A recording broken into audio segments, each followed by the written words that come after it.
Ini adalah WBCQ, menghadirkan radio World's Last Chance kepada Anda dari Monticello, Maine, Amerika Serikat.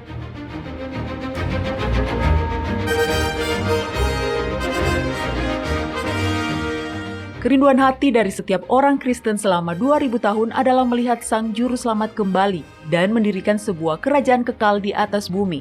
Peristiwa-peristiwa yang terjadi di dunia mengungkap bahwa hal itu akan segera terjadi. Tetaplah bersama kami untuk belajar cara Anda dapat bersiap secara rohani menghadapi peristiwa-peristiwa akhir zaman. Radio WLC mempersiapkan orang untuk hidup dalam kerajaan Yahwa di bumi yang akan ditegakkan saat Kristus kembali. Halo para pendengar, selamat bergabung di program lain dari Radio World's Last Chance. Saya pembawa acara Anda, Mario Nugraha. Dan bersama saya sudah ada teman baik saya yang adalah seorang komentator yang selalu bijaksana dalam semua hal yang Alkitabiah, Doni Alexander.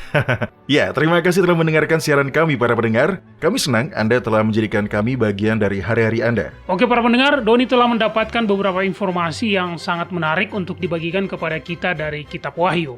Ya, tepatnya dari Kitab Wahyu pasal 14. Ini adalah sebuah bentuk penafsiran kitab suci yang baru bagi saya. Jadi, agar kita memahaminya, mari kita langsung membahasnya. Doni, silakan. Hari ini kita akan berbicara tentang ujian. Bagaimana ujian Anda di sekolah, Mario? Apakah Anda adalah salah satu dari orang-orang yang selalu lulus ujian dan membuat semua yang lain terlihat buruk? Atau apakah ujian sekolah juga menjadi pergumulan bagi Anda?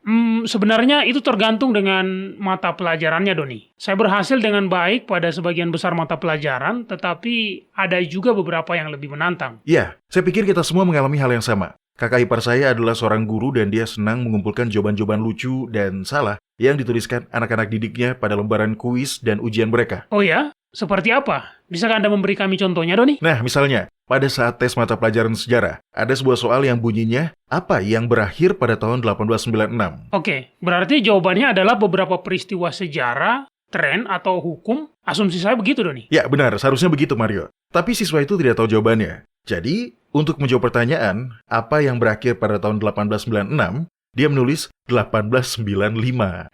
Ya, dia tidak salah. Di sebuah kelas IPA, seorang guru pernah menjelaskan tentang apa yang terjadi jika air memiliki kandungan mineral yang tinggi. Jadi, pada saat ujian, salah satu pertanyaannya adalah, jelaskan secara singkat apa yang dimaksud dengan air keras. Dan? Nah, beberapa siswa menulis S. Kedengarannya seperti jawaban ilmiah saya. Saya ingat pada satu tes mata pelajaran sejarah, ketika kami seharusnya membuat daftar sebanyak 5, mungkin lebih, saya tidak ingat, tapi kita sebutlah 5. 5 pencapaian orang-orang Romawi kuno. Nah, biasanya saya unggul dalam mata pelajaran sejarah. Saya selalu senang dengan kisah-kisah sejarah, tetapi karena beberapa alasan pada hari itu, pikiran saya kosong. Saya dapat menuliskan 4 pencapaian, tetapi saya tidak dapat menemukan yang terakhir. Jadi apa yang Anda lakukan, Mario? Ya, akhirnya saya berimprovisasi. Saya mengatakan salah satu pencapaian mereka adalah belajar berbicara bahasa Latin. Jadi, apakah Anda setidaknya mendapatkan sedikit pujian karena sudah kreatif? Tidak, saya pikir selera humor guru saya kurang. Oke, Doni. Jadi, ujian seperti apa yang akan Anda bicarakan hari ini? Coba ceritakan. Ya, ini adalah sebuah ujian yang harus dihadapi oleh semua orang yang masih hidup saat ini hingga akhir dunia. Tapi ini bukan sebuah ujian dadakan. Yahwa tidak ingin mengagetkan orang-orang. Dan baik ujian maupun jawabannya sudah disediakan bagi kita di dalam kitab suci. Oh, jadi ini adalah ujian buka buku. Bisa disebut seperti itu? Iya, bisa. Ini adalah ujian yang terdiri dari 3 tahap. Tapi di sini, Anda tidak akan dinilai per tahap. Anda tidak akan mendapatkan poin jika Anda tidak tahu atau sekedar menjawab secara kreatif. Nilainya hanya 2. Lulus atau gagal. Jika Anda ingin menghabiskan kekekalan dengan Yahwa, Anda harus lulus ujian yang terakhir ini. Tapi, seperti yang sudah saya katakan, Yahwa sudah memberikan jawabannya. Jadi seharusnya tidak perlu ada orang yang gagal. Kita akan membahas fase kedua dan ketiga di program mendatang. Tapi untuk hari ini, mari kita bicara tentang fase pertama. Mario, tolong buka kitab Wahyu pasal 14. Baiklah. Di sini, Yohanes diberikan penglihatan tentang 3 malaikat yang terbang di tengah-tengah langit. Ini berarti para malaikat ini membawa pesan yang sangat penting bagi dunia. Kata malaikat itu sendiri berarti utusan. Fakta bahwa mereka sedang terbang di tengah-tengah langit menunjukkan bahwa pesan-pesan mereka akan terdengar sampai jauh. Karena pesan-pesan itu adalah pesan untuk seluruh dunia. Mhm. Bagaimana, sudah dapat Mario? Ya. Baiklah, mulai dari ayat 6 dan baca sampai ayat 10. Kita tidak akan bisa membahas ketiga fase dari ujian terakhir pada hari ini. Tapi setidaknya mari kita baca untuk mendapatkan gambaran umum, sehingga semua orang tahu bagian mana yang sedang kita bicarakan. Kitab Wahyu pasal 14 ayat 6 sampai 10. Silakan Mario. Dan aku melihat seorang malaikat lain terbang di tengah-tengah langit, dan padanya ada Injil yang kekal untuk diberitakannya kepada mereka yang diam di atas bumi, dan kepada semua bangsa, dan suku, dan bahasa, dan kaum. Dan dia berseru dengan suara nyaring, "Takutlah akan Yahwa dan muliakanlah Dia, karena telah tiba saat penghakimannya, dan sembahlah Dia yang telah menjadikan langit, dan bumi, dan laut, dan semua mata air." Dan seorang malaikat lain, malaikat kedua, menyusul dia dan berkata, sudah rubuh Babel, kota besar itu, yang telah memabukkan segala bangsa dengan anggur hawa nafsu cabulnya. Dan seorang malaikat lain, malaikat ketiga, menyusul mereka dan berkata dengan suara nyaring, "Jikalau seorang menyembah binatang dan patungnya itu, dan menerima tanda pada dahinya atau pada tangannya, maka dia akan minum dari anggur murka Yahwa yang disediakan tanpa campuran dalam cawan murkanya. Dan dia akan disiksa dengan api dan belerang di depan mata malaikat-malaikat kudus dan di depan mata anak domba." Setiap malaikat menyampaikan fase ujian akhir yang berbeda. Tes ini sangat penting. Ini yang pada akhirnya akan menentukan. Pertama, siapa yang menerima tanda binatang dan dibinasakan bersama setan. Kedua,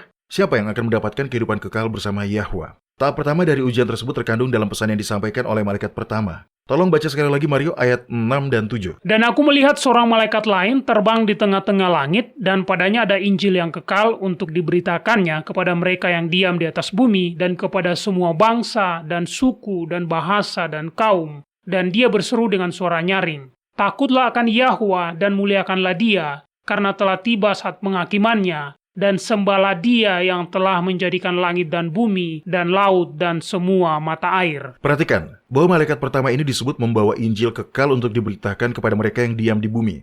Injil kekal, tentu saja, adalah kebenaran bahwa kerajaan kekal Yahwa akan segera didirikan dan ditegakkan di bumi. Ini adalah kerajaan yang sama yang dilihat oleh Nebukadnezar dalam mimpinya di kitab Daniel pasal 2. Anda tentu masih ingat ketika dia melihat sebuah patung raksasa yang terbuat dari berbagai unsur logam yang berbeda. Ya. Kecuali pada bagian kakinya yang sebagian terbuat dari besi dan sebagian lagi dari tanah liat. Tapi di akhir kisah itu, apa yang terjadi Mario? Sebuah batu terguling tanpa perbuatan tangan manusia. Batu itu menghantam kaki patung itu dan membuat patung itu ambruk dan hancur berkeping-keping. Ya, benar. Lalu apa yang terjadi kemudian Mario? Nebukadnezar bangun.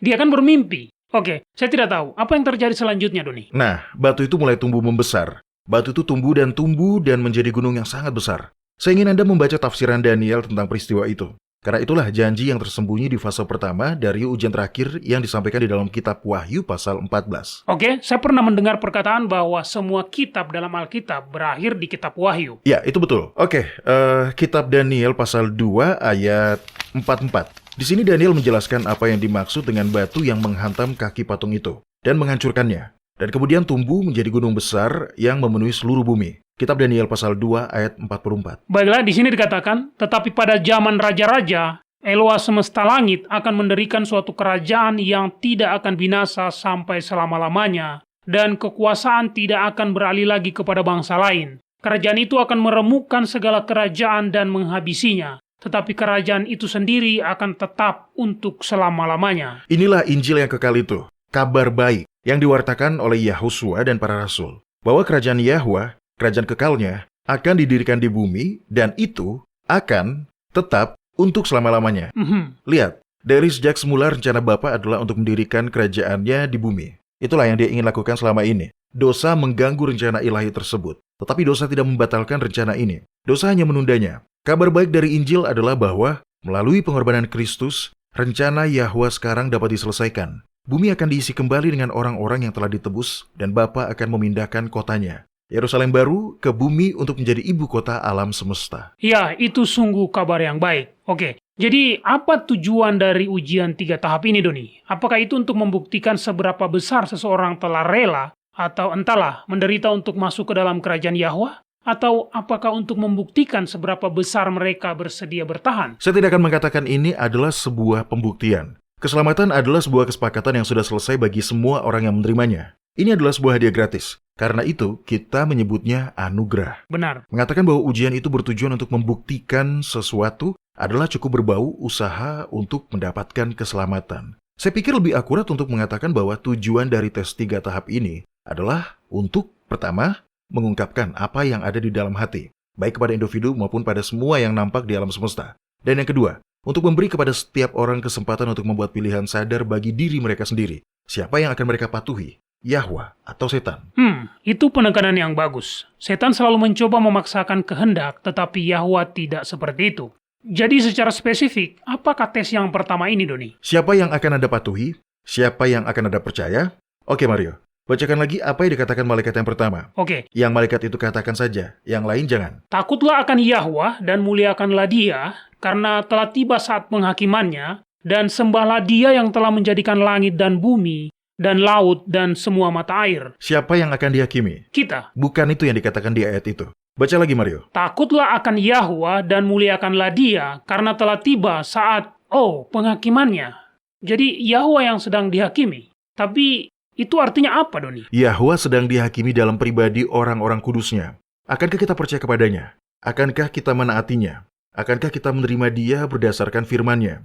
Atau apakah kita akan percaya kebohongan setan bahwa kita tidak harus mematuhi hukum ilahi? Ingat apa yang kita sudah sampaikan sebelumnya? Ini seperti sebuah ujian buka buku. Jawabannya sudah disertakan di sini bersama dengan pertanyaan dari tes ini. Maksudnya bagaimana, Doni? Nah, pesan malaikat pertama adalah agar kita takut akan Yahwa dan memuliakan Dia. Tapi tidak hanya sampai di situ. Perkataan itu selanjutnya menjelaskan bagaimana dan mengapa kita harus memuliakan Dia. Selanjutnya dikatakan, karena itu sembahlah Dia yang telah menjadikan langit dan bumi dan laut dan semua mata air. Ini adalah sebuah kalimat yang unik. Di mana lagi kita bisa mendengar Yahwa digambarkan seperti itu, Mario? Dalam perintah keempat, di mana dikatakan bahwa kita harus mengingat hari Sabat dan menguduskannya. Dan alasan yang diberikan adalah karena 6 hari lamanya Yahwa menjadikan langit dan bumi, laut dan segala isinya. Dan Dia berhenti pada hari ke-7. Itulah sebabnya Yahwa memberkati hari Sabat dan menguduskannya. Inilah yang menjadi alasan mengapa kita harus menyembah Yahwa. Karena Dia adalah Sang Pencipta. Dia yang menjadikan langit dan bumi, laut, dan segala isinya. Malaikat pertama di sini sedang menyampaikan ujian yang menuntut ketaatan. Apakah kita mau menyembah Yahwa seperti yang Dia perintahkan pada Sabat hari ke-7? Atau apakah kita akan bertahan dalam nyamannya kebohongan setan bahwa hukum itu telah dihapus di atas salib? Anda tahu, kebohongan itu bahkan tidak masuk akal, Doni. Jika hukum Yahwa bisa diubah atau, saya tidak tahu, katakanlah dibatalkan, maka Yahusua tidak perlu mati bagi orang-orang berdosa. Tapi setan dengan kebohongan ini telah membuat hampir seluruh dunia Kristen berpikir bahwa hukum itu telah dipakukan di atas salib. Ya, betul. Nah, di sini malaikat pertama mengumumkan bahwa penghakiman sedang terjadi. Untuk lulus dari ujian ini, Anda harus patuh, Anda harus taat. Malaikat itu berseru kepada dunia untuk takut akan Yahwa dan memuliakan Dia. Kata yang di sini diterjemahkan ke dalam bahasa Indonesia sebagai takut berasal dari bahasa Yunani phobeo. Kata ini berarti waspada, tetapi juga berarti menunjukkan rasa hormat, mengagumi. Ketika umat Yahwa memahami bahwa hukum ilahi itu suci dan masih mengikat, maka mereka akan selalu waspada. Mereka mungkin saja merasa khawatir ketika mereka merenung dan menyadari bahwa mereka bisa saja, tanpa sadar, telah bergabung dengan setan dalam pemberontakannya melawan hukum ilahi. Tapi ini akan menuntun mereka, dan dalam kekaguman yang penuh hormat, mereka akan kembali menyembah Yahwa pada hari Sabatnya yang kudus. Iya, dan bagi saya ini menarik, Doni. Lihat, Yahwa tidak hanya memperingatkan kita tentang penghakiman, tetapi Dia juga memberitahu kita bagaimana cara menyembah Dia dan bagaimana cara memuliakan Dia. Tentu saja, Dia tidak ingin ada orang yang tersesat. Jadi Dia memberitahu kita bahwa untuk memuliakan Dia, kita harus menyembah Dia. Dan kita harus menyembah Dia dengan cara yang menyenangkan bagi Dia, dengan mengakui Dia sebagai pencipta langit dan bumi. Dan tentu kita tidak melakukan ini dengan merayakan kebangkitan pada hari Minggu, atau bahkan dengan menguduskan hari Sabtu yang merupakan hari ke-7 dari mingguan planet para penyembah berhala pada kalender Paus. Kita menghormati Dia dengan menyembah dan beribadah kepadanya pada Sabat hari ke-7 berdasarkan kalender yang Dia telah tetapkan pada masa penciptaan. Kalender yang sama yang kembali ditetapkan oleh Musa pada masa Keluaran dan digunakan oleh Yahusua di masa hidupnya dan para rasul setelah kematian, kebangkitan, dan kenaikan Sang Juru Selamat. Inilah penyembahan yang berkenan kepadanya. Iya, benar. Dan begitulah yang dikatakan oleh Alkitab. Oke, dalam konteks kitab Wahyu pasal 14, kita harus ingat bahwa kitab suci memiliki janji khusus bagi mereka yang di hari-hari terakhir ini menghormati Yahwa dengan menyembah Dia pada hari Sabat. Mario, tolong buka kitab Yesaya pasal 58 dan bacakan ayat 13 dan 14 untuk kita. Oke. Ini adalah ayat-ayat yang penting dan janji ini diperuntukkan bagi semua orang yang mengindahkan peringatan malaikat yang pertama. Silakan baca jika sudah dapat, Mario. Baiklah, di sini dikatakan, apabila engkau tidak menginjak-injak hukum Sabat dan tidak melakukan urusanmu pada hari kudusku, apabila engkau menyebutkan hari Sabat hari kenikmatan dan hari kudus Yahwa hari yang mulia, apabila engkau menghormatinya dengan tidak menjalankan segala acaramu dan dengan tidak mengurus urusanmu atau berkata omong kosong, maka engkau akan bersenang-senang karena Yahwa, dan aku akan membuat engkau melintasi puncak bukit-bukit di bumi dengan kendaraan kemenangan. Aku akan memberi makan engkau dari milik pusaka Yakub bapa leluhurmu, sebab mulut Yahwa lah yang mengatakannya. Hari-hari ke depan akan dipenuhi dengan bahaya. Banyak dari umat Yahwa akan memateraikan kesaksian mereka dengan darah mereka. Kitab suci sendiri mengungkapkan akan ada banyak martir. Tetapi bagi mereka yang menghormati Yahwa dengan menyembah Dia pada hari Sabatnya yang kudus, telah diberikan janji bahwa Dia, Yahwa, akan memberi mereka makan dengan milik pusaka Yakub, bapa leluhur mereka. Apa milik pusaka Yakub, bapa leluhur kita? Nah, nama Yakub berarti orang pengganti, atau bisa juga diartikan penipu. Tetapi setelah dia bergulat dengan malaikat Yahwa setelah menyeberangi sungai Yabok, malaikat itu mengubah namanya menjadi Israel. Apakah Anda ingat apa artinya, Mario? Secara harfiah, nama itu berarti memerintah bersama Tuhan. Ya, karena sebagai seorang pangeran, dia telah bergulat bersama Yahwa dan dia menang. Di hari-hari mendatang, setiap orang percaya harus bergulat dengan keraguan, dengan bahaya, dengan sifat berdosa mereka. Tetapi mereka yang sama seperti Yakub, berpegang teguh pada janji-janji Yahwa, akan sama seperti Yakub, menjadi pemenang. Mereka juga akan dianggap sebagai pangeran dan putri dari Yahwa. Dan itu dimulai dengan membuat pilihan sadar untuk menaatinya, dan beribadah pada hari yang telah Dia tetapkan untuk beribadah, yang ditentukan dengan kalender yang Dia telah tetapkan pada masa penciptaan. Oke, kita akan istirahat sejenak. Saat kita kembali, mari kita kupas pesan ini lebih dalam. Masih banyak hal di sana.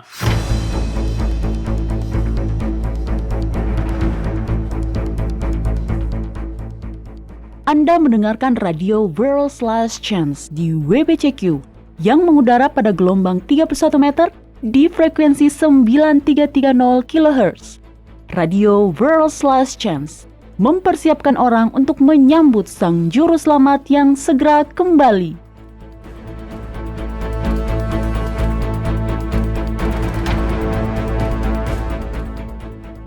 Apakah Anda senang mendapat kiriman surat? Bukan surat tagihan. Tidak ada orang yang menyukai surat semacam itu. Yang saya maksud adalah sebuah surat pribadi. Sebuah surat yang berisi ocehan dari seorang teman. Atau sebuah surat yang tidak terkait dengan pekerjaan Anda namun berisi pesan yang ramah. Kitab suci adalah surat pribadi Yahwa kepada Anda. Surat ini penuh dengan hikmat dan nasihat untuk setiap situasi kehidupan. Surat ini dikemas dengan janji untuk setiap keadaan darurat.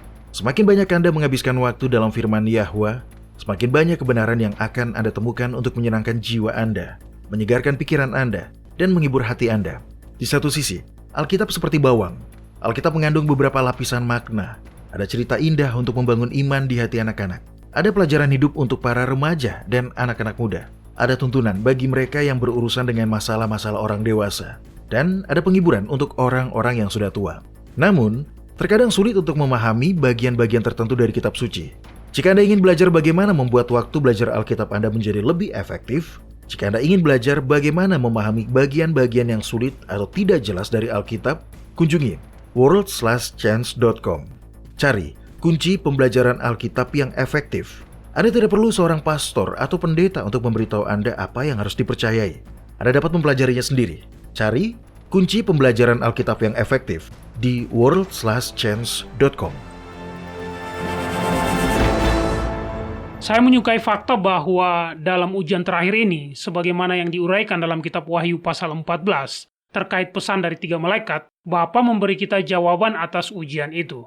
Bagi para pendengar yang baru saja mendengarkan program kami ini melalui saluran radio gelombang pendek, pesan malaikat pertama adalah panggilan untuk kembali menyembah Sang Pencipta pada hari yang Dia telah sucikan dan kuduskan. Dan disinilah kebanyakan orang gagal. Iya, begitulah. Sebagian besar dunia Kristen merayakan hari Minggu dan sebagian besar dari mereka yang beribadah pada Sabat hari ke-7 beribadah pada hari Sabtu menurut kalender Paus dan bukan menurut Sabat Alkitabiah yang sebenarnya. Iya, betul. Dan tidak hanya sampai di situ, Mario. Masih banyak lagi. Dan disinilah saya meminta kepada para pendengar kita untuk menangguhkan ketidakpercayaan mereka sejenak. Para pendengar, dengarkan saya. Saya akan membagikan beberapa hal yang mungkin adalah hal yang baru bagi sebagian dari Anda. Atau mungkin ini adalah ide yang sudah pernah Anda dengar, tetapi selalu disampaikan dengan cara yang terdengar sangat konyol, sesuatu yang bisa ditertawakan. Hal yang perlu diingat adalah bahwa keyakinan kita, dan ini berlaku bagi kita semua, keyakinan kita didasarkan pada bukti yang telah kita lihat ditampilkan.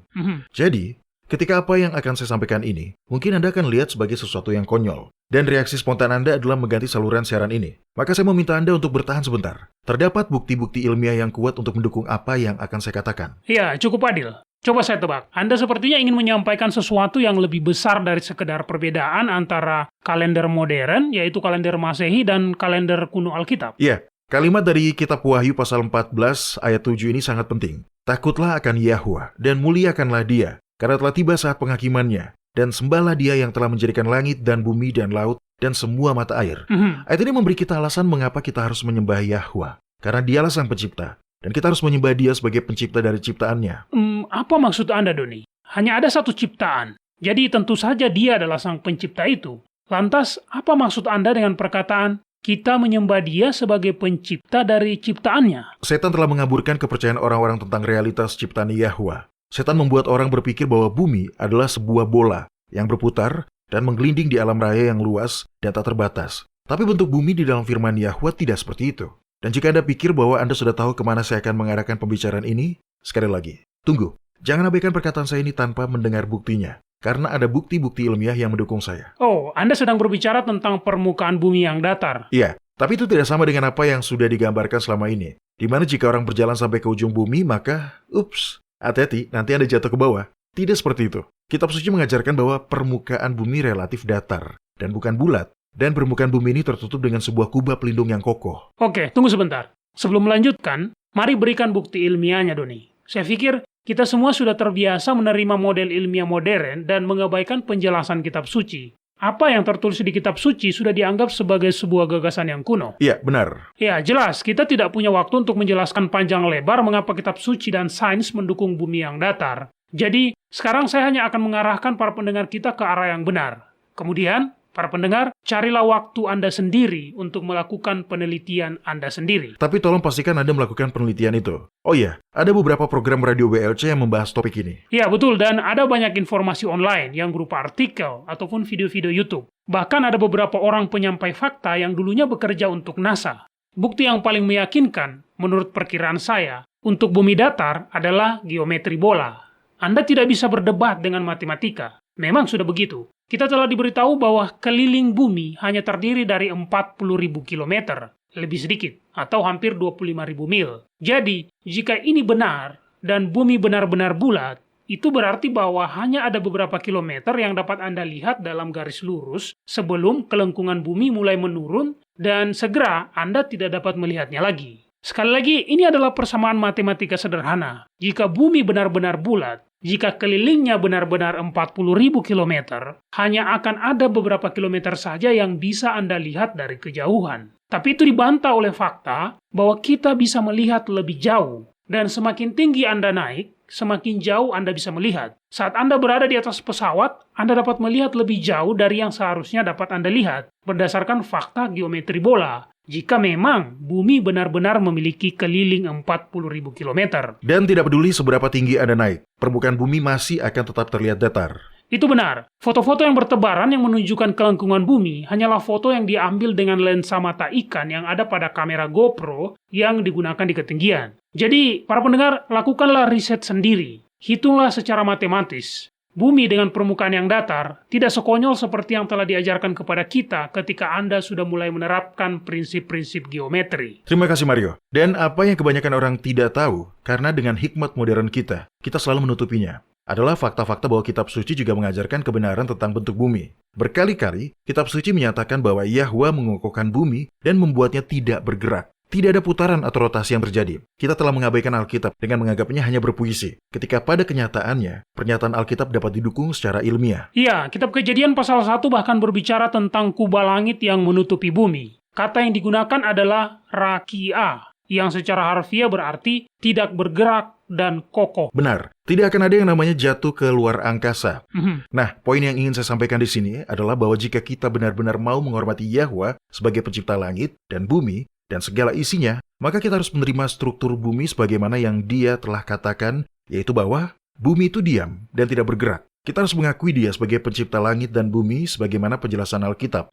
Mengganti kubah pelindungnya dengan langit terbuka, mengatakan bahwa buminya yang diam kokoh seperti bola yang berputar dan mengelilingi matahari dengan kecepatan 30 km per detik. Sama saja dengan menyebutnya pembohong dan menghinanya sebagai sang pencipta. Wow, itu sesuatu yang serius, Doni. Dalam kitab suci, kita diberitahu bahwa hanya ada satu pencipta, Yahwa. Hanya ada satu perantara antara Yahwa dan manusia, dan itu adalah anak tunggalnya, seorang manusia yang telah ditinggikan, Yahusua. Hanya ada satu jalan menuju kehidupan kekal, percaya pada darah penebusan Yahusua. Hanya ada satu, Injil yang benar, dan itu adalah Injil kerajaannya.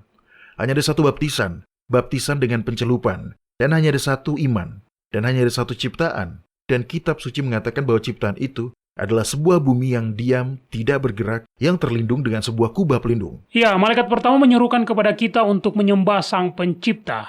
Anda tidak dapat menghormati dan memuliakan Dia jika Anda menerima kebohongan setan tentang bentuk ciptaan Yahwa. Akibatnya, Anda akan menyebut Sang Pencipta sebagai pembohong. Tepat, kita adalah makhluk ciptaannya. Sebagai makhluk ciptaan, kita tidak memiliki hak untuk mengubah pernyataannya yang telah Dia sampaikan. Kita tidak bisa memilah dan memilih apa yang sesuai dengan pendapat kita.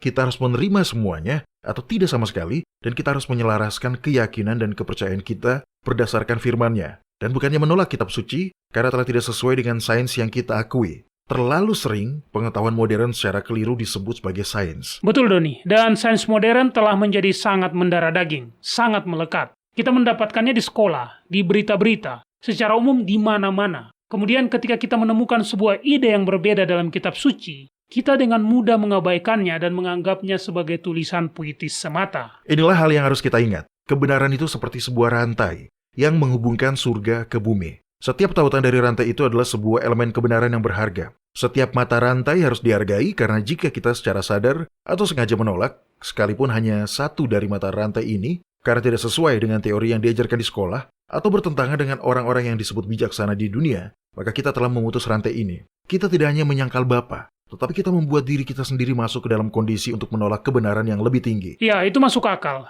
Jika ada mata rantai yang terputus dalam rantai kebenaran, Anda tidak akan dapat mengakses tautan yang lebih jauh di sepanjang rantai tersebut. Setiap tautan independen meletakkan dasar untuk tautan yang lebih maju. Anda tidak akan dapat mengakses mata rantai yang lebih jauh di sepanjang rantai tersebut. Setiap mata rantai independen meletakkan dasar untuk mata rantai yang lebih jauh lagi. Jika Anda menolak satu kebenaran, Anda pada akhirnya secara otomatis akan menolak setiap kebenaran lain yang dibangun di atas satu kebenaran itu. Kita harus ingat bahwa iblis adalah pembohong. Kata-kata Yahusua kepada orang-orang terpelajar pada zamannya sama berlakunya dengan orang-orang terpelajar di zaman kita yang menolak kebenaran kitab suci. Mario, tolong buka dan bacakan kitab Yohanes pasal 8 ayat 44. Oke, tunggu saya buka dulu. Oke, di sini dikatakan, iblislah yang menjadi bapamu dan kamu ingin melakukan keinginan-keinginan bapamu. Dia adalah pembunuh manusia sejak semula dan tidak hidup dalam kebenaran, sebab di dalam dia tidak ada kebenaran. Apabila dia berkata dusta, ia berkata atas kehendaknya sendiri, sebab dia adalah pendusta dan bapa segala dusta. Anda tidak boleh mempercayai kebohongan iblis. Dia telah membangun seluruh sistem kepercayaan ini berdasarkan fondasi yang salah. Buka kitab Wahyu pasal 12 sekarang, Mario. Dan tolong bacalah ayat 12. Kitab Wahyu pasal 12 ayat 12. Ini adalah sebuah peringatan bagi kita yang hidup di hari-hari terakhir bumi ini. Celakalah kamu, hai bumi dan laut, karena iblis telah turun kepadamu dalam geramnya yang dahsyat, karena dia tahu bahwa waktunya sudah singkat. Setan adalah pelajar kitab suci yang hebat. Dia tahu persis apa yang dikatakan di dalamnya. Dia juga telah mengetahui apa ujian terakhir yang akan terjadi di bumi. Seperti yang dinyatakan di dalam kitab Wahyu pasal 14, mengenai pesan dari 3 malaikat tersebut. Berabad-abad yang lalu, setan telah meletakkan dasar untuk generasi terakhir, sehingga orang-orang pada hari ini dapat gagal dalam ujian itu. Dia mempengaruhi orang-orang Romawi pada abad pertama untuk menyingkirkan mingguan 8 hari. Oh, itu benar. Kalender Julian awalnya memiliki 8 hari dalam 1 minggu, iya kan? Ya, benar Mario. Dan dengan mengadopsi mingguan yang berisi 7 hari, dia mengaturnya sehingga hari ini, pada kalender Gregorian Paus, yang di negara kita disebut kalender Masehi, masih memiliki mingguan dengan 7 hari. Jadi orang-orang berpikir mereka sedang menghormati Yahwa ketika mereka merayakan kebangkitan pada hari pertama dari minggu modern atau beribadah pada hari Sabtu. Dan mereka tidak tahu atau mengabaikan bahwa siklus mingguan modern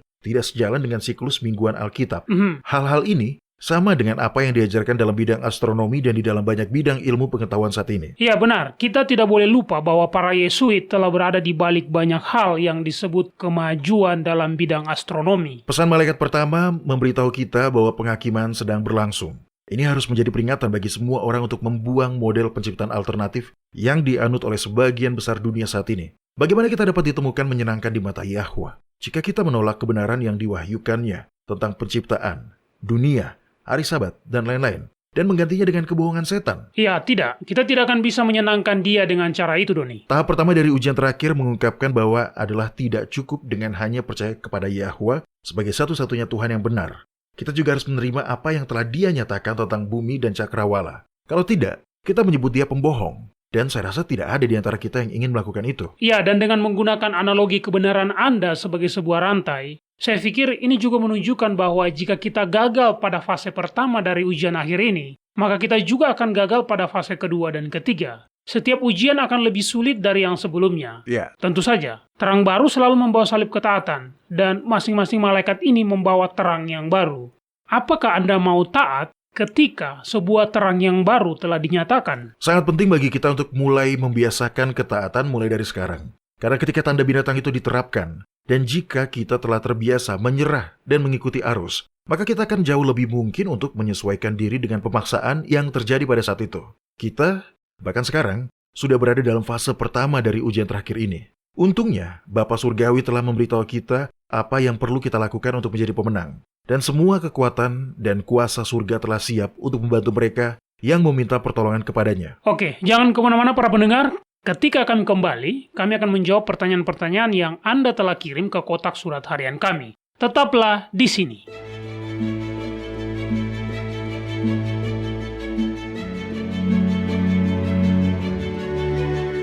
Anda mendengarkan radio World's Last Chance di WBCQ yang mengudara pada gelombang 31 meter di frekuensi 9330 kHz. Radio World's Last Chance mempersiapkan orang untuk menyambut Sang Juru Selamat yang segera kembali.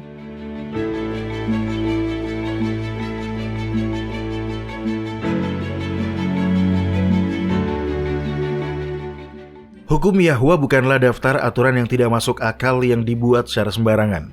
Sebaliknya, itu adalah transkrip dari karakternya.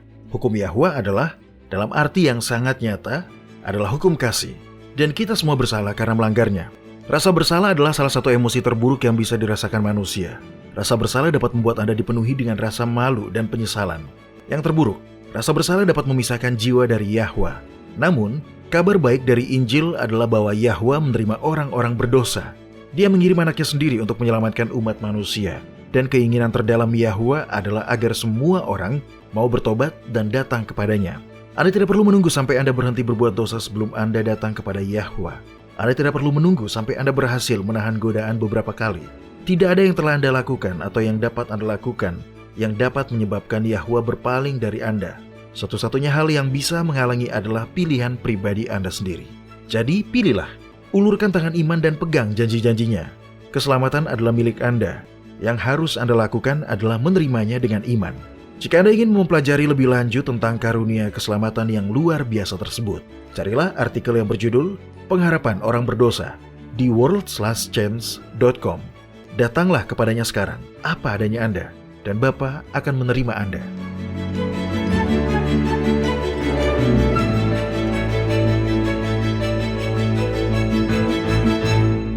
Baiklah, saatnya segmen kotak surat harian kita. Baik, Doni. Pertanyaan yang kita dapat hari ini jenis pertanyaan yang sensitif. Beberapa orang bahkan mungkin mempertanyakan mengapa saya mau pertanyaan ini disiarkan. Tapi saya tahu bagaimana Anda ingin fokus pada prinsip-prinsip. Saya pikir jawaban atas pertanyaan ini dapat membantu banyak orang tua. Bukan hanya mereka yang berada dalam situasi khusus seperti ini, tetapi dalam situasi apapun di mana anak-anak mereka yang sudah dewasa mengecewakan mereka atau membuat pilihan yang tidak disetujui oleh para orang tua. Baiklah, apa yang Anda dapatkan hari ini, Mario? Apa pertanyaannya? Tidak ada nama dan saya tidak tahu dari mana asalnya. Oh ya? Iya, begitulah, anonymous. Tetapi pertanyaannya adalah, kami baru-baru ini mengetahui bahwa keponakan saya yang berusia 17 tahun ternyata sedang hamil. Dia belum menikah dan orang tuanya, saudara perempuan saya dan suaminya, merasa hancur. Ini bukanlah nilai-nilai yang mereka ajarkan kepada anak-anak mereka. Selain kesal karena putri mereka hamil, mereka juga khawatir tentang dampaknya. Contoh, ini bisa saja terjadi pada anak-anak mereka yang lebih kecil. Dan sejujurnya, saya memikirkan hal itu. Saya tidak tahu bagaimana menangani ini dengan cara yang tidak membuat anak-anak saya merasa bahwa ini dapat diterima. Kata-kata bijak atau nasihat tentang cara menangani persoalan seperti ini akan sangat dihargai. Ya, saya dapat melihat mengapa kejadian seperti ini akan sangat mengecewakan bagi orang tua yang telah membesarkan anak-anak mereka untuk tidak memiliki hubungan intim secara fisik sebelum mereka menikah. Dan saya senang orang ini menulis pertanyaan ini, dan Anda mengizinkannya untuk disiarkan. Karena Anda benar, prinsip-prinsip yang digunakan dalam situasi ini berlaku sama untuk setiap situasi di mana seorang anak yang sudah dewasa atau hampir dewasa membuat keputusan di mana orang tua mereka tidak menyetujuinya dan atau membuat mereka kecewa. Ada satu prinsip utama yang harus selalu diterapkan. Oke, dan apa itu, Doni? Hanya satu kata, kebaikan. Bersikaplah yang baik. Anda mungkin kecewa. Anda mungkin sakit hati karena Anda tahu tindakan seperti itu. Apapun yang tidak Anda setujui memiliki konsekuensi. Tetapi apapun yang terjadi, jangan putuskan hubungan dengan anak Anda. Jangan menempatkan diri Anda sebagai hakim dan juri dan membebani mereka dengan ketidaksetujuan Anda. Bahkan ketidaksetujuan dalam diam bisa sangat keras dan menghancurkan pada seseorang yang sedang merasa bersalah. Karena jika mereka mengalami kekecewaan karena Anda berteriak pada mereka atau menyalahkan mereka dan memaksa mereka untuk menanggung beban ketidaksetujuan Anda, maka mereka akan menjauh dari Anda. Dan bahkan lebih buruk lagi mereka bisa menjauh dari Yahwa dan dari kasih-Nya. Ya, itu penekanan yang bagus, Doni. Maksud saya, sebagai orang tua, kita akan selalu mewaspadai contoh perilaku buruk pada anak-anak kita yang lain. Dan saya pikir kita memang harus seperti itu. Adalah sudah menjadi bagian dari tugas kita sebagai orang tua untuk menyadari pengaruh negatif pada anak-anak kita. Namun, dalam melakukannya, kita sering melompat ke kesimpulan bahwa untuk menunjukkan bahwa itu adalah perilaku yang salah, kita perlu menunjukkan ketidaksetujuan kita. Dan itu adalah hal yang sangat berbahaya untuk diajarkan. Apa maksud Anda, Doni? Nah, kata apa yang kita gunakan untuk menyebut Yahwa? Dia?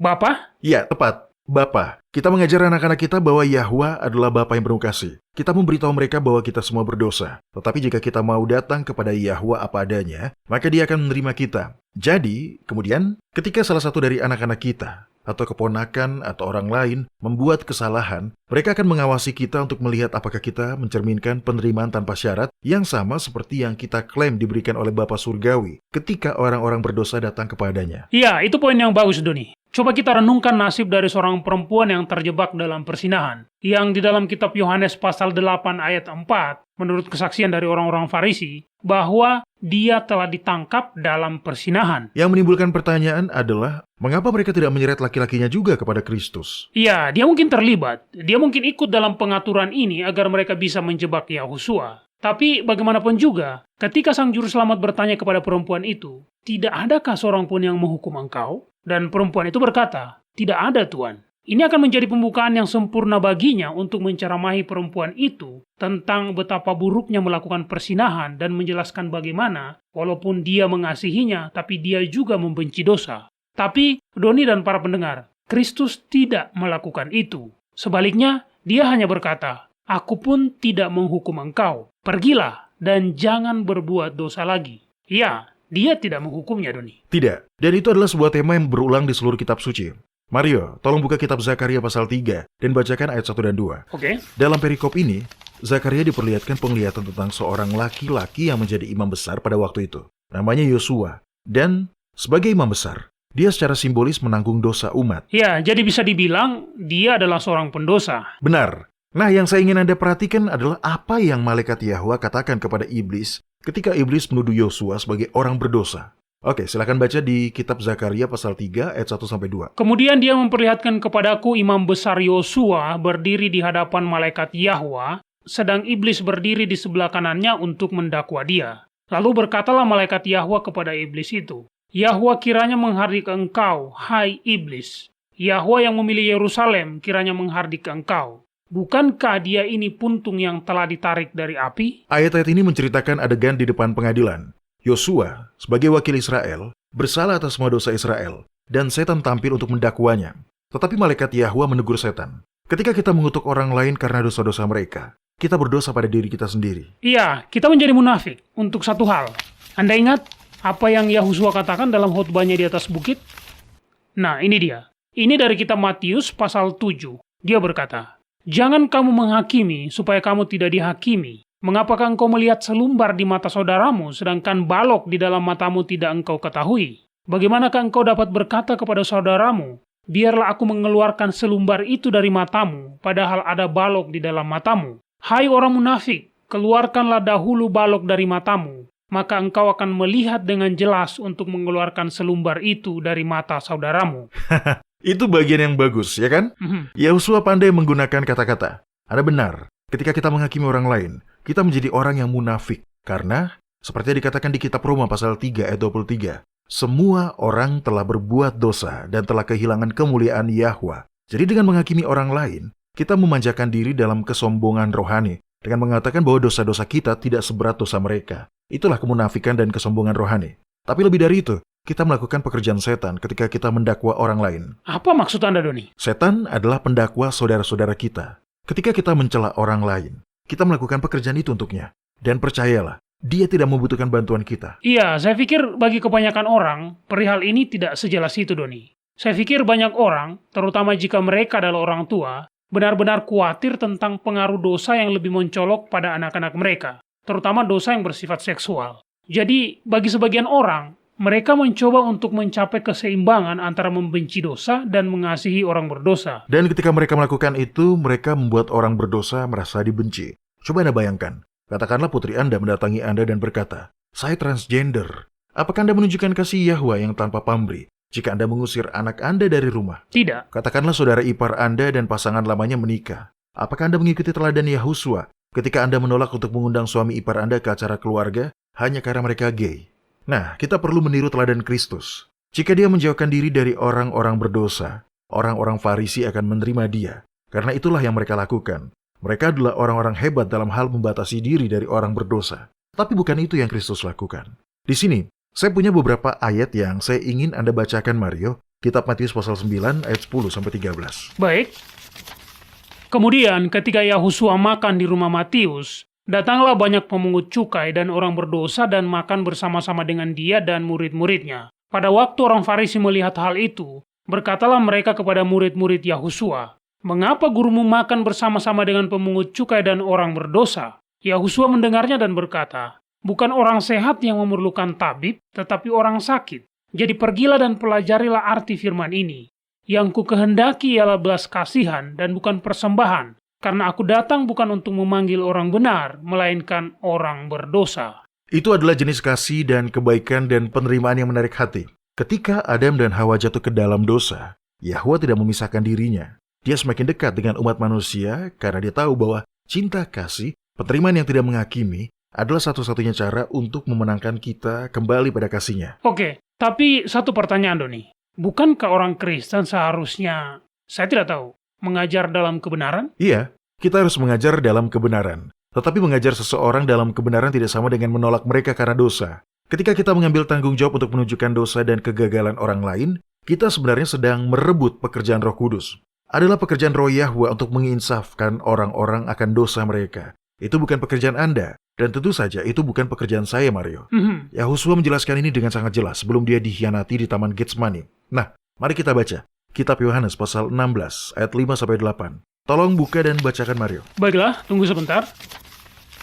Oke, dia berkata, "Tetapi sekarang aku pergi kepada dia yang telah mengutus aku, dan tiada seorang pun di antara kamu yang bertanya kepadaku, 'Kemana engkau pergi?' Namun benar yang kukatakan ini kepadamu, adalah lebih berguna bagi kamu jika aku pergi, sebab jikalau aku tidak pergi, penghibur itu tidak akan datang kepadamu. Tetapi jikalau aku pergi, aku akan mengutus dia kepadamu, dan kalau dia datang, dia akan menginsafkan dunia akan dosa, kebenaran, dan penghakiman." Jadi adalah tugas Roh Kudus untuk menginsafkan kita akan dosa. Adalah tugas kita untuk mengungkapkan kasih Bapa yang mau menerima apakah itu seorang pezina, seorang yang gay atau transgender, atau remaja yang hamil. Kita tidak perlu menghakimi mereka. Setan, sang pendakwa saudara-saudara kita sudah mengurus itu.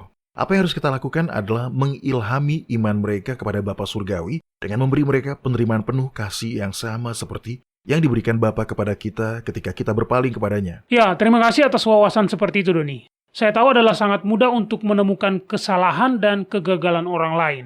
Ini adalah cara untuk meyakinkan diri kita sendiri bahwa dosa kita sendiri tidak terlalu buruk. Tetapi kenyataannya adalah kita semua adalah orang berdosa yang membutuhkan Sang Juru Selamat. Kita semua membutuhkan kasih ilahi yang mendekat kepada si pendosa, bukan menjauh.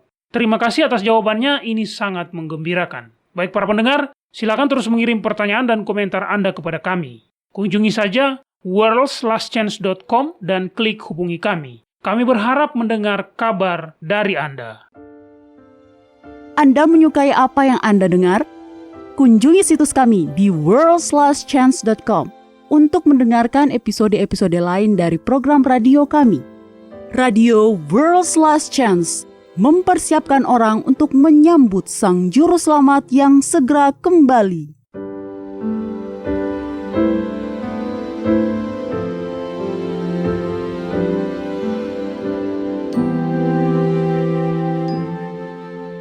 Halo, ini adalah janji harian Anda dari firman Yahwa. Ibu saya suka berkebun. Walaupun dia memiliki bunga mawar dan bunga iris, tapi bidang minatnya yang sebenarnya adalah menanam buah dan sayuran untuk keluarga. Selain menanam pohon buah-buahan dan anggur serta tanaman lain yang bertahan dalam musim dingin yang parah dan dapat kembali bertunas di musim semi, dia juga menanam tanaman musiman seperti jagung, kentang, wortel, salad hijau, dan banyak lagi. Karena dia juga menganggap berkebun sebagai keterampilan hidup yang berguna, maka dia meminta anak-anaknya membantu di kebun sejak usia muda. Saya masih ingat dia menunjukkan kepada saya seberapa dalam biji jagung harus dimasukkan ke dalam tanah saat ditanam, dengan cara mengukurnya di jari kelingking saya. Ketika kakak saya berumur 5 tahun, dia diberi area kebun sendiri untuk menanam apa saja yang dia mau. Dia sangat bersemangat. Dia akan berada di luar sana setiap pagi, memeriksa apakah benihnya sudah bertunas. Namun anehnya, benih yang dia tanam tidak pernah tumbuh. Sebagai tukang kebun yang berpengalaman, ibu saya bingung. Dia tentu saja membantu saudara laki-laki saya dalam menanam bagiannya dan memastikan semuanya dilakukan dengan benar. Dia juga memperhatikan proses penyiraman.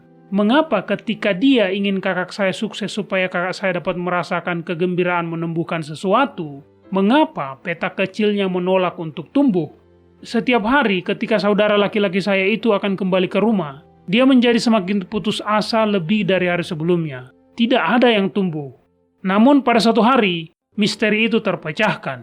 Ibu saya sedang keluar menyiram lebih awal ketika saudara laki-laki saya keluar untuk memeriksa kebunnya. Karena begitu besarnya harapan dan keinginan kakak saya untuk melihat apakah benih itu sudah bertunas, dia menggali benih-benih itu. Faktanya, setiap pagi sejak dia menanamnya, dia telah menggalinya. Tidak heran, benih-benih itu tidak pernah tumbuh. Sebagai seorang anak kecil, dia tidak tahu bahwa agar tanaman baru dapat tumbuh, pertama-tama ia harus mati di dalam tanah. Para pendengar, dalam kitab Yohanes pasal 12 ayat 24, Sang Juru Selamat berkata, "Aku berkata kepadamu, sesungguhnya jikalau biji gandum tidak jatuh ke dalam tanah dan mati, ia tetap satu biji saja. Tetapi jika ia mati, ia akan menghasilkan banyak buah." Nah, ini berarti bahwa jika kita mau berserah, Yahwa, sang ahli kebun kita, dapat membawa kehidupan baru keluar dari diri kita. Beberapa pasal selanjutnya, Yahusua menguraikan tema ini dengan mengatakan, "Akulah pokok anggur yang benar, dan Bapakulah pengusahanya. Setiap ranting padaku yang tidak berbuah, dipotongnya, dan setiap ranting yang berbuah, dibersihkannya, supaya ia lebih banyak berbuah. Kamu memang sudah bersih karena firman yang telah kukatakan kepadamu. Tinggallah di dalam aku, dan aku di dalam kamu. Sama seperti ranting tidak dapat berbuah pada dirinya sendiri, kalau ia tidak tinggal pada pokok anggur. Demikian juga kamu tidak berbuah jikalau kamu tidak tinggal di dalam aku. Akulah pokok anggur dan kamulah ranting-rantingnya. Barang siapa tinggal di dalam aku dan aku di dalam dia, dia berbuah banyak, sebab di luar aku kamu tidak dapat berbuat apa-apa." Para pendengar, jika Anda ingin menjadi pohon anggur yang berbuah di taman Yahwa, datanglah kepadanya sebagaimana adanya Anda. Anda tidak harus membuat diri Anda lebih baik terlebih dahulu. Dia tahu Anda tidak bisa. Jika Anda mau datang kepadanya, sebagaimana adanya Anda, Dia akan melingkarkan tangan kasih-Nya yang tak terbatas di sekeliling Anda dan menerima Anda apa adanya. Jadi, jangan menunggu. Datanglah sekarang. mulailah hidup baru di dalam Dia, dan sukacita, kekuatan, keberanian, dan kedamaian akan menjadi milik Anda.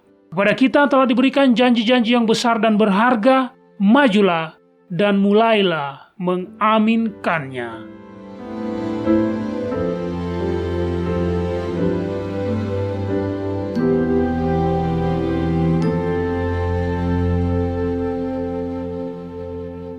World's Last Chance berdedikasi untuk mempersiapkan orang menyambut Sang Juru Selamat yang segera kembali. Acara siaran radio harian kami tersedia dalam 7 bahasa berbeda dari seluruh dunia dan masih banyak bahasa-bahasa lain lagi yang akan mengudara. Video-video dan artikel-artikel kami telah diterjemahkan ke dalam lebih dari 30 bahasa berbeda. Dan kami tidak hanya fokus pada salah satu poin pengajaran. Kami bersedia untuk bekerja sama dengan surga untuk membawa semua kebenaran ke dunia. Artikel-artikel dan video-video kami mencakup berbagai topik-topik penting pada pertumbuhan dan pembangunan dari perjalanan kekristenan. Kami menghadirkan materi yang mencakup kesalehan praktis di dalam kehidupan sehari-hari, doktrin Alkitabiah yang benar-benar hanya didasarkan pada firman Yahwa, kalender Sang Pencipta, dan nubuatan akhir zaman yang penting untuk Anda ketahui. Kami bahkan membahas berbagai macam angin pengajaran yang palsu yang telah digunakan oleh setan untuk menipu banyak orang, dan mengungkapkan mengapa itu salah dan apa yang benar berdasarkan Alkitab. Kunjungilah kami hari ini di worldslastchance.com. Pelajarilah kebenaran di hari-hari terakhir ini.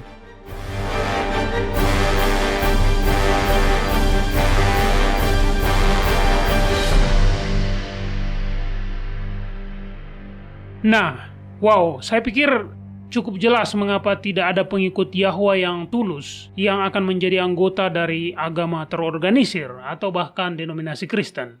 Mereka semua telah jatuh karena kebohongan setan tentang bumi yang bulat, berputar dan menggelinding di angkasa. Belum lagi mereka semua telah jatuh karena kebohongan bahwa hukum ilahi telah dipakukan di kayu salib, atau bahwa hari Sabtu adalah hari Sabat Kitab Suci.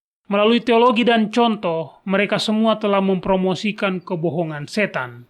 Bahkan jika itu dilakukan dalam ketidaktahuan, itu tetap tidak sesuai dengan kehendak Yahwa yang telah dinyatakan. Masalahnya, Mario, ketidaktahuan bukanlah sebuah alasan yang dapat bertahan lebih lama. Dalam khotbahnya di Bukit Mars, Paulus mengatakan kepada orang-orang Athena, dengan tidak memandang lagi zaman kebodohan, maka sekarang Yahwa memberitakan kepada manusia bahwa di mana-mana semua mereka harus bertobat. Karena ia telah menetapkan suatu hari, pada waktu mana ia dengan adil akan menghakimi dunia oleh seorang yang telah ditentukannya. Sesudah ia memberikan kepada semua orang suatu bukti tentang hal itu dengan membangkitkan dia dari antara orang mati. Jadi, ketika Yahwa dengan baik tidak memandang pada ketidaktahuan kita di masa lalu atau kebodohan kita di masa lalu, pesan malaikat pertama disampaikan ke seluruh dunia. Dan saat informasi ini telah dinyatakan, setiap orang diperhadapkan pada pilihan. Taat dan hidup selamanya di bumi yang dibuat baru bersama Yahwa, atau tidak taat dan mati bersama setan dan para pemberontaknya. Itu adalah satu-satunya pilihan kita. Hal lain yang menurut saya penting di sini adalah untuk mengingat bahwa pesan 3 malaikat adalah ujian akhir yang terdiri dari 3 tahap. Jika kita tidak bisa setia kepada Yahwa pada sesuatu yang mendasar seperti peribadatan, jika kita gagal dalam ujian tahap pertama ini, bagaimana kita berharap untuk tetap setia di fase-fase lain dari ujian akhir ini ketika itu jauh lebih sulit? Ya, Anda benar. Setiap kemenangan atau kegagalan membuat kita siap untuk menaklukkan atau gagal dalam ujian di masa depan. Tetapi terutama dalam hal menyembah Sang Pencipta dan menghormatinya. Kita sudah diuji dengan ujian pertama ini.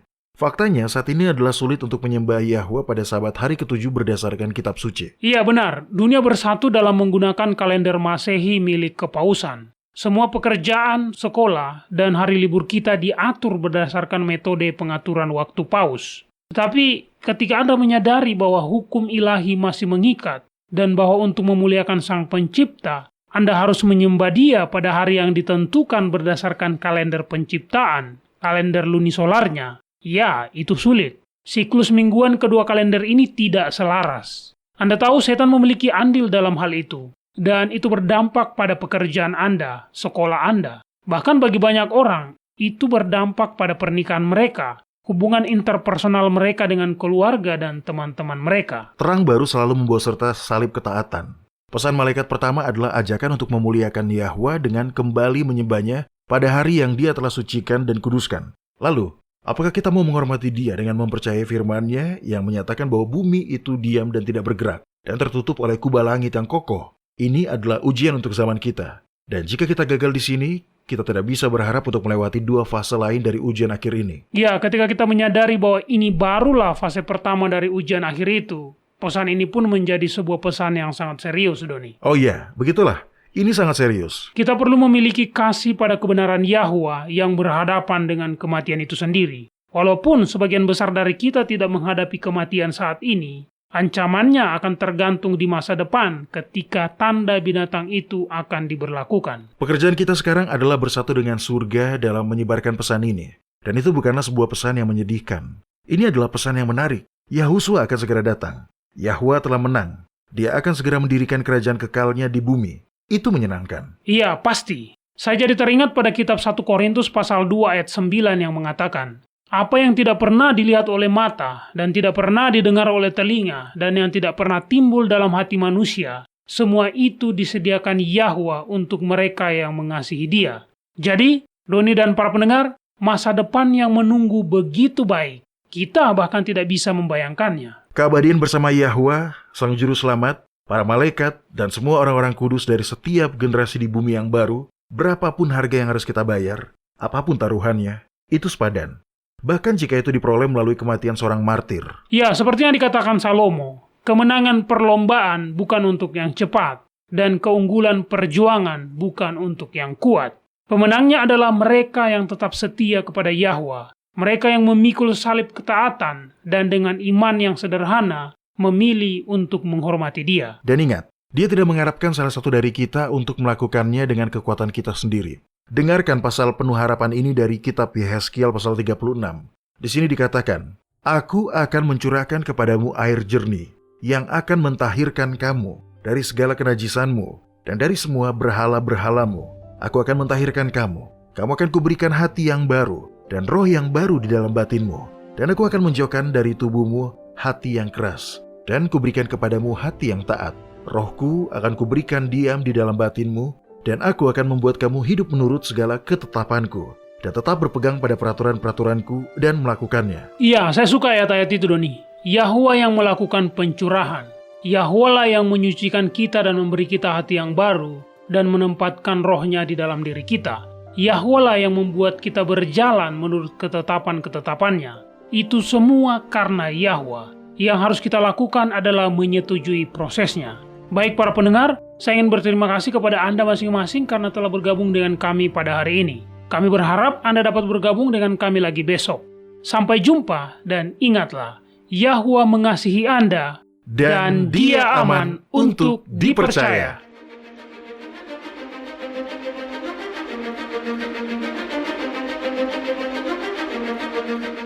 Anda baru saja mendengarkan radio WLC.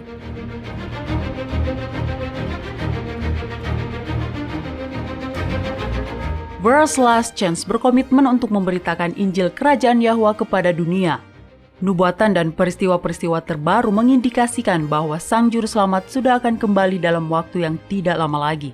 Orang-orang kudus kemudian akan diberikan hidup yang kekal dan Kerajaan Yahwa akan ditegakkan di sini, di bumi ini.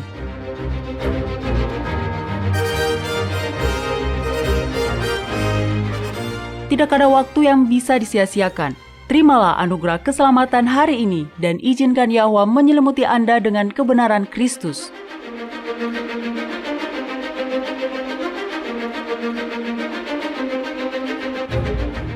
Program ini serta episode radio WLC yang lain tersedia di worldslastchance.com.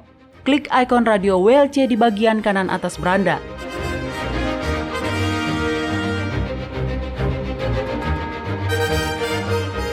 Bergabunglah kembali bersama kami besok untuk menerima berbagai pesan kebenaran lain di WBCQ yang mengudara pada gelombang 31 meter di frekuensi 9330 kHz.